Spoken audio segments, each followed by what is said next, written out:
Selamat pagi Sobat Eko Cuan semuanya, bagaimana kabar kalian pagi hari ini? Semoga kalian baik-baik saja dan sehat selalu. Pagi hari ini sebelum kita kembali masuk dalam perdagangan saham, saya akan spill lagi satu saham yang menarik untuk kita pantau bersama-sama di hari ini. Saham tersebut adalah saham MDKA atau Merdeka Copper Gold Tbk. Kalau kita lihat chart dari MDKA ini, kita bisa melihat bahwa kebangkitan saham MDKA terjadi sejak tanggal 22 Mei yang lalu. Di sini kita bisa melihat bahwa saham MDKA pada waktu itu ditutup dengan arah atau auto reject atas. Setelah itu harga saham MDKA kembali bergerak fluktuatif naik dan turun, tetapi sebetulnya saham ini secara perlahan-lahan sejak saat itu bergerak naik ke atas. Dan kalau kita lihat beberapa kali sebetulnya smart money juga sudah mulai melakukan yang namanya manipulasi terhadap para retail trader. Kalau kita lihat chart atau candle di tanggal 4 Juni ini kita bisa melihat bahwa saat itu harga sempat jebol dari area supportnya di 2150, tapi dengan cepat harga dinaikkan kembali sehingga membentuk candle hammer dengan ekor panjang di bawah.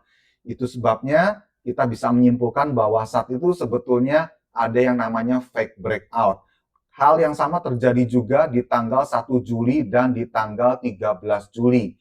Kalau kita melihat bahwa di 3 tanggal tersebut, dari analisa transaksinya, para smart money tersebut sesungguhnya sedang melakukan yang namanya akumulasi. Sebagai contoh, kita lihat akumulasi di tanggal 4 Juni yang lalu. Apa yang terjadi pada saat itu? Ketika terjadi manipulasi terhadap para retail trader di sini, sesungguhnya broker-broker top sedang melakukan yang namanya akumulasi besar. Di sini ada broker PD, BK, CC, dan juga AK. Jadi kita bisa melihat bahwa sesungguhnya saham MDK ini masih bergerak secara positif, di mana para broker-broker top termasuk broker emiten juga sedang melakukan pengumpulan barang. Dan kalau mereka sudah melakukan pengumpulan barang, besar kemungkinan harga saham ini pasti satu saat akan naik sesuai dengan target mereka. Dan kita juga bisa melihat bahwa di saham MDK ini ada juga yang namanya harmonic pattern dengan target harga terdekatnya di 3040 sampai 3130. Kemudian untuk harmonic pattern yang lebih besar ini target harganya di area PRZ-nya 3340 sampai 3610. Masih ada potensi upside yang cukup besar di saham MDKA ini. Selanjutnya kita akan melihat dari sisi fundamental, di mana laba bersih dari MDKA di Q1 2026 naik cukup tajam dibanding tahun sebelumnya yang masih minus. Kita berharap bahwa kenaikan dari laba bersih yang cukup besar ini juga akan tercermin di dalam kenaikan dari harga saham MDKA.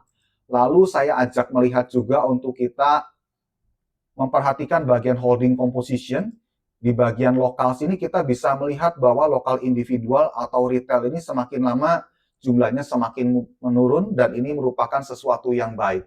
Karena semakin retail berkurang, maka kemungkinan harga saham semakin mudah atau enteng untuk dikerek naik oleh broker emitennya atau para market maker-nya. Lalu di bagian foreign atau asing ini kita bisa melihat ada kenaikan persentase yang cukup besar dari bank asing, kemudian perusahaan asing, dan juga institusi reksadana, di mana kita tahu bahwa mereka membawa flow yang besar ke dalam pasar saham Indonesia. Dan kalau mereka masuk ke saham MDKH ini, tentunya bahwa di kemudian hari, apa yang sudah mereka kumpulkan tersebut, dana yang besar pasti juga akan tercermin di dalam kenaikan harga sahamnya. Kemudian, kita akan melihat sentimen positif apa yang ada di saham MDKA.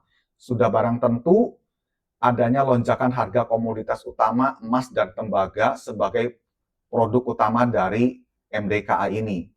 Nah, tren kenaikan emas dunia memberikan dorongan margin laba yang signifikan bagi MDKA melalui tambang emas Tujuh Bukit di Banyuwangi. Lalu ada juga prospek dari tembaga sebagai komponen inti dalam transisi energi global.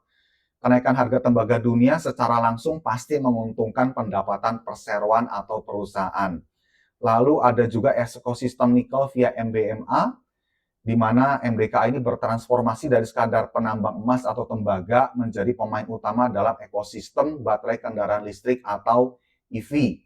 Juga ada proyek emas Pani atau Pani Gold Project di Gorontalo digadang-gadang menjadi salah satu tambang emas berbiaya rendah atau low cost dan berkapasitas terbesar di Indonesia.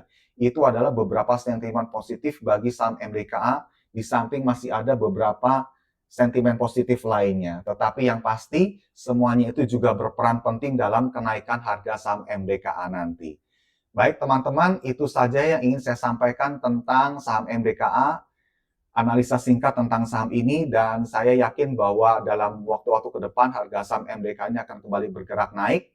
Jadi silakan teman-teman menganalisa kembali, silakan teman-teman mencocokkan dengan trading plan kalian apakah itu sudah cocok untuk kalian koleksi atau belum. Kalau misalkan sudah cocok untuk dikoleksi, silakan buat trading plan, sesuaikan dengan risk management masing-masing.